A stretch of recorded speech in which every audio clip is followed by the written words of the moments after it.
मेरे पिताजी की पीछे कमर में 10 गोली लग रही है।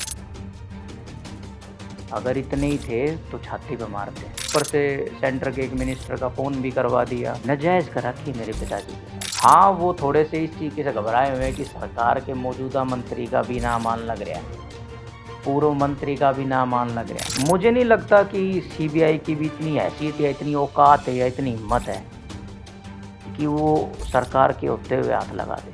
देखिए, हम अगर कोई नाम कहते हैं तो हमारे विरोधी ये कहते हैं कि झूठ बोल रहे हैं। अब हमारे पास तो ये जानकारी है कि सीबीआई को भी पैसा दे दिया गया था। दबी आवाज़ में सीबीआई वाले एक बात हमें कहते हैं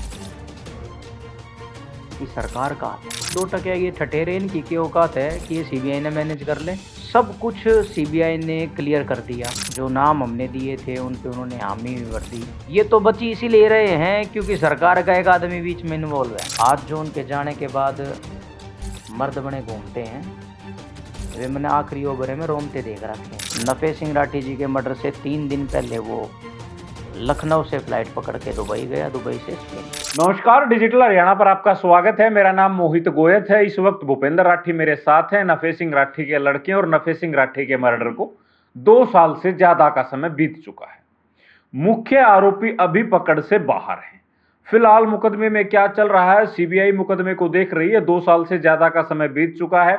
देश की सबसे प्रतिष्ठित, इंटेलिजेंट और तत्परता से कार्रवाई करने के लिए सीबीआई को जाना जाता है। लेकिन 2 साल में नफे सिंह राठी हत्याकांड मामले में सीबीआई ने क्या कुछ किया है वो हम भूपेंद्र से जानने का प्रयास करेंगे। भूपेंद्र, 2 साल हो गए आपके पिताजी के मर्डर को, सीबीआई के पास मुकदमा है, क्या अपडेट है फिलहाल तक, कहां तक पहुंची सीबीआई? देखिए, सीबीआई ने 1 मई 2024 को केस टेक ओवर किया था और परसों के बाद लगभग 2 साल हो जाएंगे सीबीआई को। कहने को तो ऑन पेपर सीबीआई ने वो हर एक चीज़ इकट्ठी कर ली है जिसके बाद गिरफ्तारियां भी होनी चाहिए और वो आमजन जो अपने नेता के प्रति ये आस लगाए बैठा है कि भाई नाम सामने आने चाहिए। देखिए, हम अगर कोई नाम कहते हैं तो हमारे विरोधी ये कहते हैं कि झूठ बोल रहे हैं, लेकिन सीबीआई अगर कहेगी तो वो बात तो लोगों को माननी पड़ेगी। सब कुछ सीबीआई ने क्लियर कर दिया, हमारे सामने भी रिकॉर्ड रख दिया। जो नाम हमने दिए थे उन पे उन्होंने हामी भी भर दी। लेकिन दबी आवाज़ में सीबीआई वाले एक बात हमें कहते हैं कि सरकार का हाथ है। उनके पैर रुक जाते हैं जब सरकार के आदमी का नाम बीच में आ जाता है। ये बात सीबीआई के अधिकारी आप लोगों को कहते हैं? हाँ, नहीं तो ये इन 2 टकिया ये ठठेरे इनकी क्या औकात है कि ये सीबीआई ने मैनेज कर ले। जिन्होंने पैसे दे रखे हैं इनकी इतनी औकात नहीं है कि ये सीबीआई के अधिकारी ने जाकर नु कह दे तुम हमने गिरफ्तार मत करो। ये तो बची इसीलिए रहे हैं क्योंकि सरकार का एक आदमी बीच में इन्वॉल्व है, जिन्होंने पूरी रचना को रचा, जिन्होंने पुलिस को भी मोबिलाइज़ किया, सरकार के उच्च अधिकारियों को भी मोबिलाइज़ किया पैसे के दम पे, और फिर उन्होंने उनका मंत्रियों का ऊपर से सेंटर के एक मिनिस्टर का फ़ोन भी करवा दिया। लेकिन वो एक चीज़ भूल गए। देखिए, अगर ये कोई गैंग वार होती तो हम इस चीज़ से ये संतुष्टि कर लेते कि भाई आज उनका दाव लग गया, कल हमारा लग जाएगा। नाजायज़ कर रखी है मेरे पिताजी के साथ, और ये तब कर रखी है जब उनकी कोई गलती नहीं थी। अगर कोई दुश्मनी थी तो कोई 20 साल बाट ना देखा करे, रात जाए पाछे जब वह काम बांध दे। लेकिन कोई गलती नहीं थी, कोई दुश्मनी नहीं थी, इसीलिए किसी की मजाल भी नहीं थी।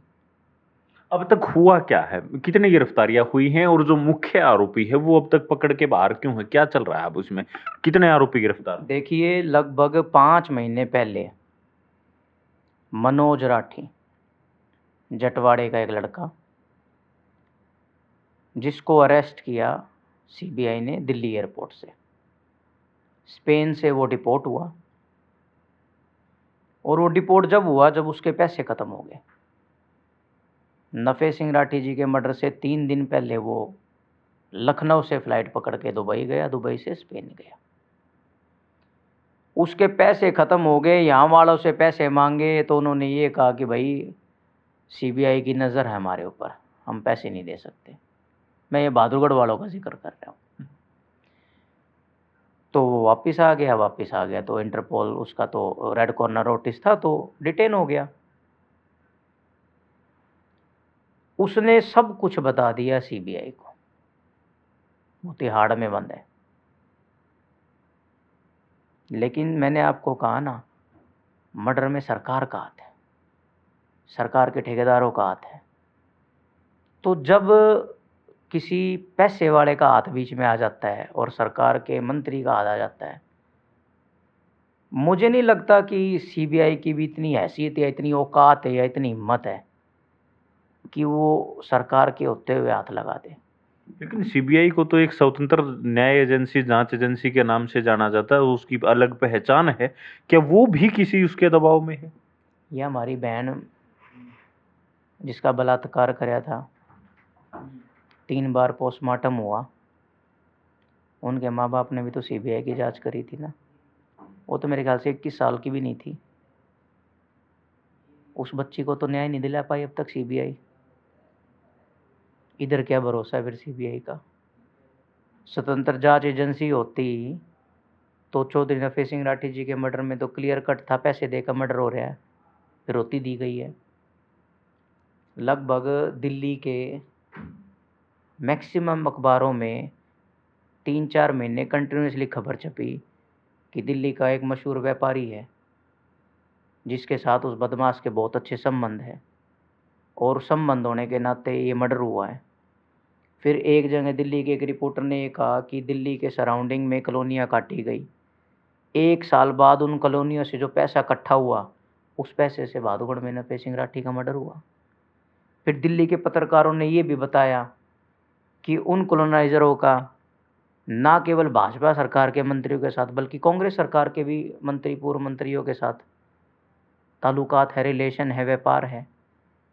इसीलिए चौधरी नफे सिंह राठी के मर्डर की आज तक कोई जांच आगे नहीं बढ़ी। लेकिन ये थोड़ी कि सीबीआई वाले भी अपना ईमान बेच दें। सीबीआई तो स्वतंत्र जांच एजेंसी है।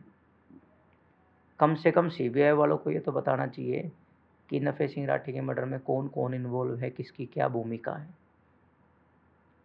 अब हमारे पास तो ये जानकारी है कि सीबीआई को भी पैसा दे दिया गया था, लेकिन या तो भगवान की आवाज़ है या कुदरत मेहरबान है कि 2 बड़े अधिकारी अड़ गए कि तुम कितने मर्जी पैसे ले लो, थारा केस तो हमें खोलना पड़ेगा।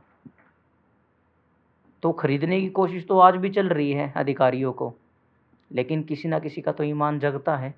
अंतरात्मा कहती है, भाजपा कहती है ना अंतरात्मा की सुनो, तो किसी अधिकारी ने अंतरात्मा की सुन ली।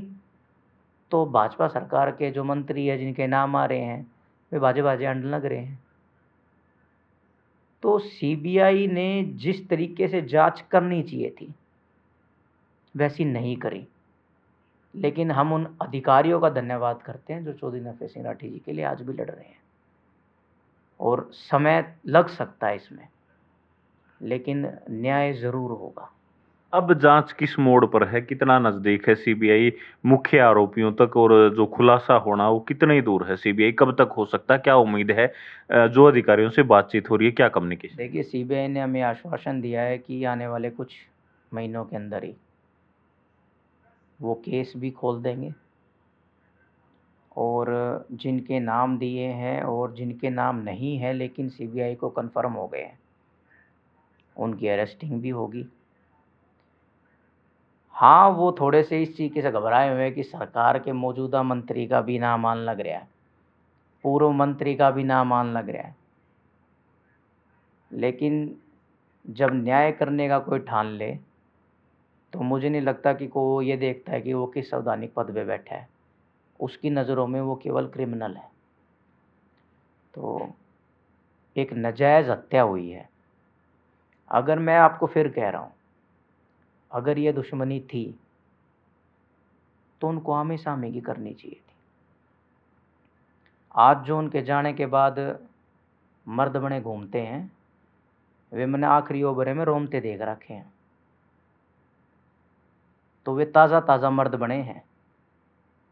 हमने पता है उनके अंदर कितनी मर्दानगी है, हिम्मत नहीं है उनकी, इसीलिए उन्होंने ये पीठ पर वार कराया है। मेरे पिताजी की पीछे कमर में 10 गोली लग रही है। अगर इतने ही थे तो छाती पे मारते, लेकिन इतनी हिम्मत नहीं है, क्योंकि उनको ये पता था कि नफे सिंह की अगर आँख में आग डाल के देख लिया तो आधा आंगा तो वहीं ख़त्म हो जाएगा। इसीलिए ये कायराना हरकत करी गई। तो जो ये सोच रहे थे कि उनके जाने के बाद बहादुरगढ़ को लूट लेंगे, चूट लेंगे, वो बेवकूफ़ हैं। और जो ये सोच रहे थे कि बहादुरगढ़ के खसम बन जाएंगे, वो भी बेवकूफ़ी है। बहादुरगढ़ है बहादुरगढ़ के लोगों का, किसी की बपोती नहीं है। और सीबीआई से अधिकारियों ने हमें आश्वस्त किया है कि 3-4 महीने के अंदर अंदर हम केस भी खोल लेंगे, गिरफ्तारी भी करेंगे।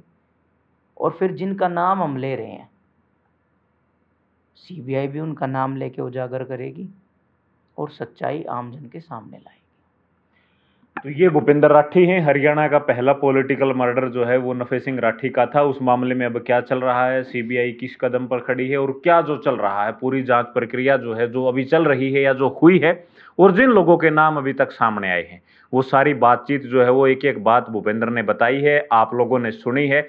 आप इसके बारे में क्या सोचते हैं वो हमें कमेंट बॉक्स में जरूर लिखें। शुक्रिया।